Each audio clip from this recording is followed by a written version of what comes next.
I think the fast tracking of the programs was actually considered on a BTech degree. It was never really considered to have it on a dual degree program. And I've tried to work around the curriculums, and it has been, I've tried to do this for electrical department.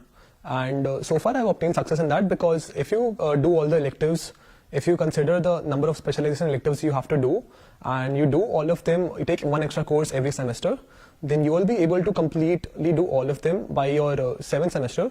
And in the 8th semester, you can practically start with your dual degree project and then get done with it by the end of 9th semester. And HODs have approved of this, that this is certainly something that could be employed, because it gives students 6 months to do a PhD, Univintern or something.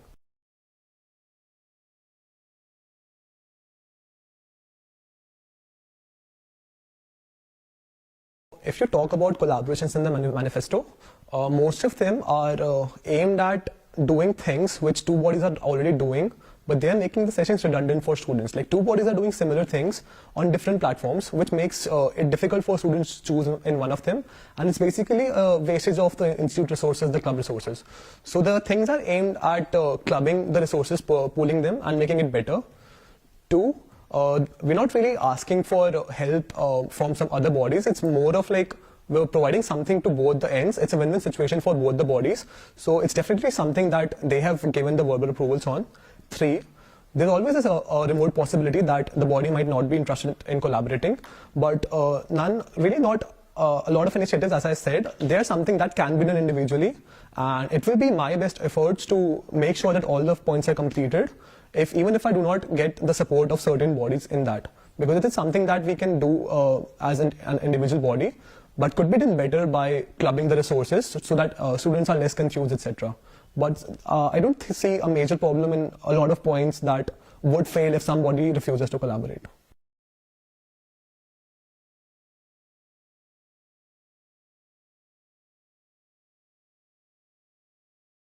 In the past year's manifestos, the focus has been majorly on department infrastructure, and it becomes a sort of a duty or responsibility or the initiative of a DG to ensure that these things are done by the department side, that they procure the department funds, etc. This initiative is more on an institute level, in which we will have a printing machine near the lecture hall complex. It's not something that's a department property. It's something that we are pushing from the side of the institute, and that will cater to all the students in general. So that is why I feel that it's different from the previous manifesto points, and it's something that we do have established the need with the authorities, and the authorities do agree that there is a need for a central printing system somewhere in the academic area. So that's why I feel that this point is different and could be accomplished this time.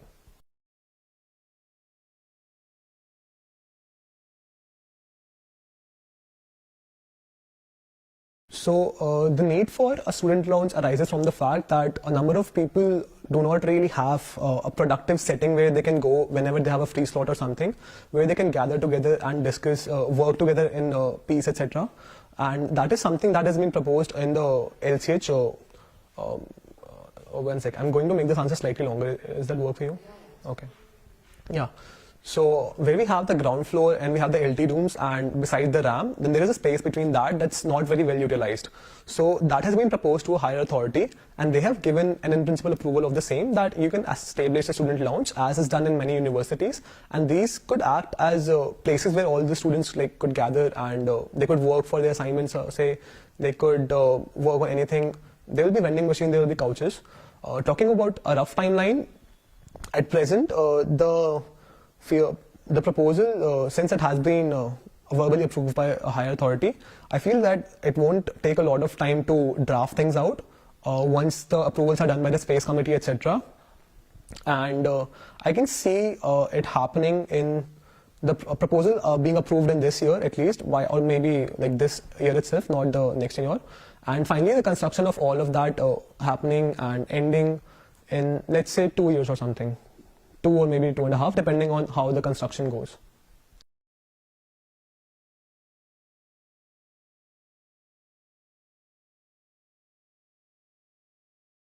AC has a common issue that the code is not really structured well. So, but there's a system called ERP that's been implemented in the institute. It was worked on the cash section in winters, and now now the authority has confirmed me that ASC will be worked upon and will be revamped by the end of 2018. So that system is already being implemented in place. The issue of VPN is that people who are outside the institute are often at a disadvantage because they're not able to register properly, they're not able to enroll in the wait list. And VPN in general is almost always saturated in the starting phases of the registration. That's why we want to push for an increase of the limit of VPN. And the authorities concerned with it have already approved of this idea, and they're in talks with that.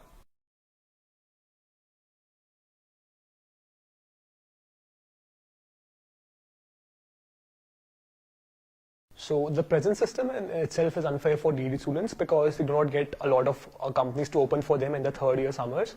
And in the fourth year, they're basically not allowed to do an intern. So that's why it's really unfair for DD students in the present system. Secondly, it's only fair that if a DD student has put in more efforts, has done more courses, then he should be allowed to take an internship, and it shouldn't really be a problem for BTech students also because the number of DD students in the institute is not that large. It's not like 900 BTech students are competing with 900 DD students. The number of DD students is like close to like 100 or between 100 and 150. So after talking to a number of people who are concerned with the system, they feel that the opportunities that are coming to BTech and DD will not be hampered in a great way against the BTech students because of the sheer number of the students who are enrolled in BTech program.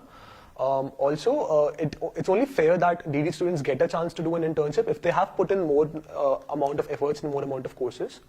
Talking about the issue of summers, the stipend, it does start from the period of summers, but in the proposal that we are trying to push for, the summer stipend will not be given to the DD students. If he wishes to start his DDP earlier, let's say 2 months earlier, then he can start that, but he will only get a stipend after he has completed his internship and not opted for doing a DDP. So if he's not doing a DDP and doing an internship, he won't get a stipend for that period.